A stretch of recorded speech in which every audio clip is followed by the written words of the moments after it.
Hi again everyone, good morning. And di video kali ini kita bakal kasih quick update for Bitcoin. Jadi teman-teman pastinya udah tahu ya Bitcoin cenderung tertekan. Nah sebenarnya tadi ada rilis data GDP, which is GDP di rilis ini itu lebih negatif ya dibandingkan dengan forecastnya.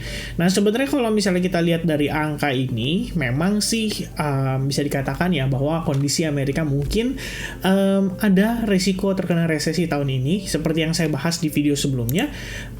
Akan tetapi penurunannya sebenarnya kan nggak terlalu jauh ya, selisihnya kayak 0,1% doang. Nah apa sih yang terjadi pada Bitcoin?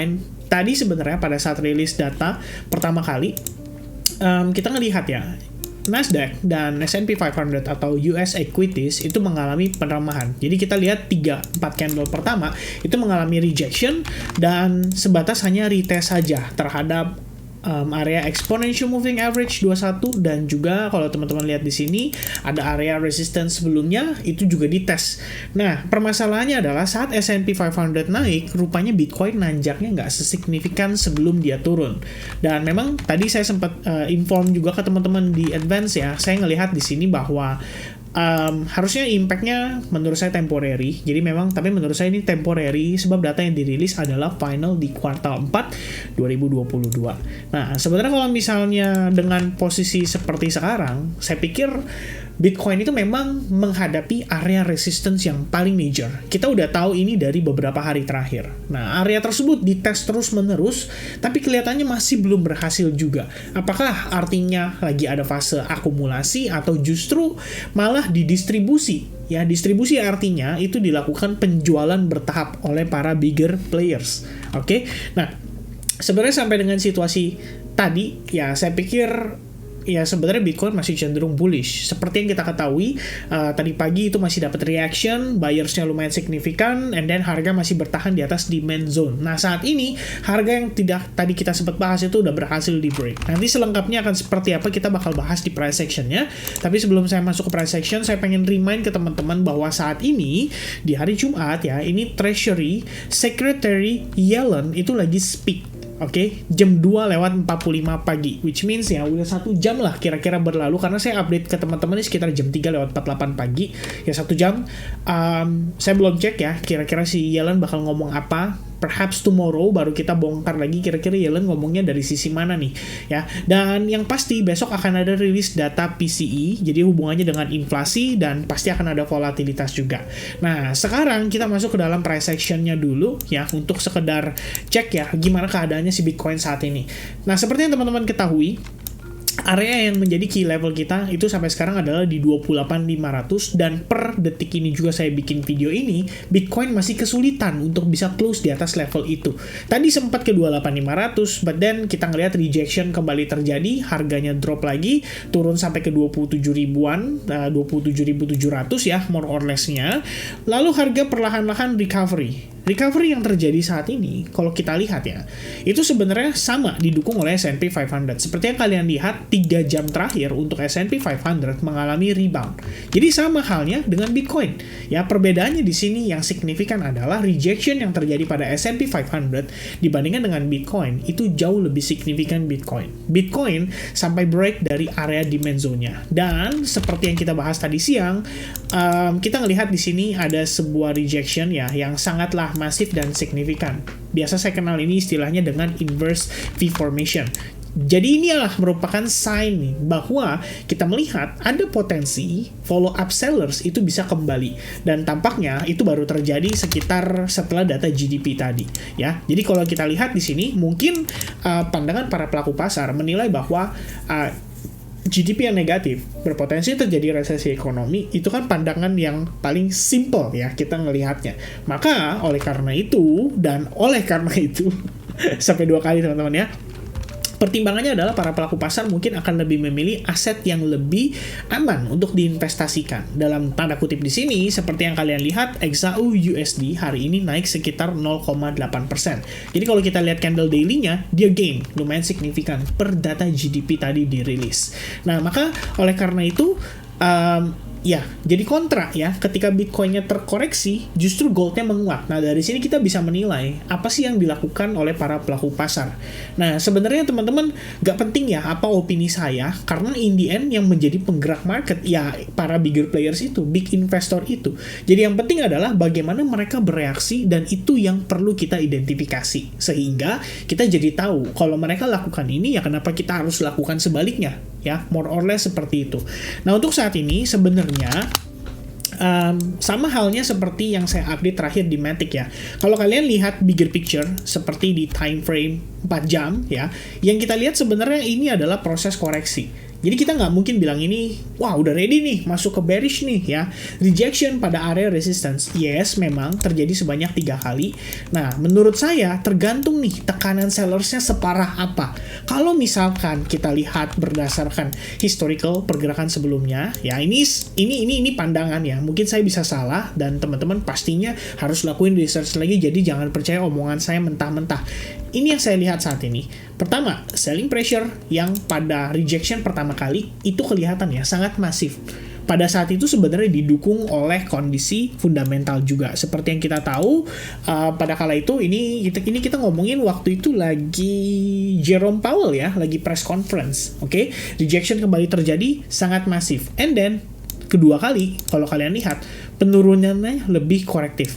Ya, membutuhkan 2 wave kurang lebih, atau 2 kali penurunan ya, 1 rebound and then 2 ya, total 2 wave penurunan, 3 wave kalau sama yang reboundnya.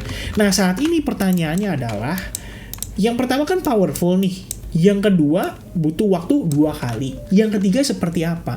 Kalau misalkan yang ketiga ternyata dia naik, dia turun, rebound dikit terus langsung double ya, maksudnya turunnya dengan kecepatan yang lebih tinggi, oke, kita tahu bahwa sellers mungkin ya saat ini udah bener-bener all out ya, buyers sudah bener-bener give up ya, sesederhana itu. Tapi kalau misalkan di posisi kali ini seperti yang kalian lihat bahwa trend line sudah berhasil di break, oke, dari lower high lower low berubah menjadi higher high ya, same condition seperti yang tadi saya bahas di Matic. Apakah ini menjadi possibility untuk higher low? Jadi nanti pergerakannya akan seperti ini. Ya, teman-teman lihat ya, mungkin akan seperti ini, cenderung higher high dan higher low. Jadi memang berproses, mungkin takes time, baru setelah kita mencapai level $30.000 rejection yang sebenarnya terjadi. Karena memang level ini yang saya bilang sebagai level paling utama ya. Kalau kita drag dan kita zoom out seperti ini, kalian bisa lihat ya, this is the only level kita ngelihat rejection terjadi berkali-kali dan dalam volume yang lumayan masif.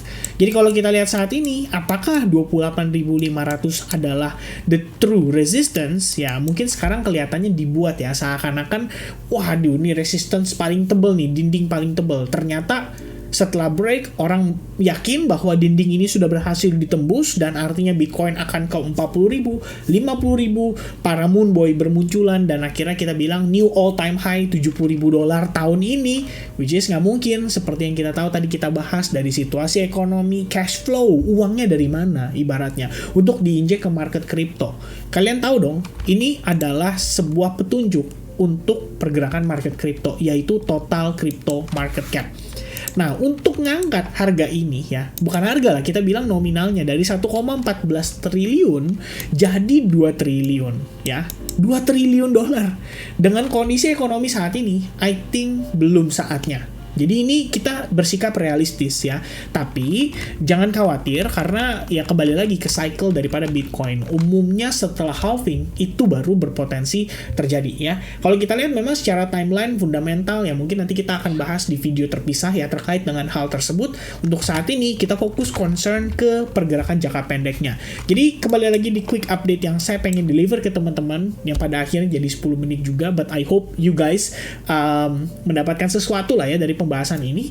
Fokus utama saya adalah apakah Bitcoin di sini akan membentuk yang namanya higher low. So, itu adalah final question saya yang juga harusnya menjadi final question dari teman-teman. Yang sudah pasti adalah di time frame kecil kita melihat ada reaksi sellers. Sellers saat ini mendominasi karena sudah confirm create yang namanya lower low. ya. So if we see a rebound, probably ini menjadi lower high-nya juga. Ya, pada akhirnya kita berproses penurunan. Nah, pertanyaannya sejauh mana?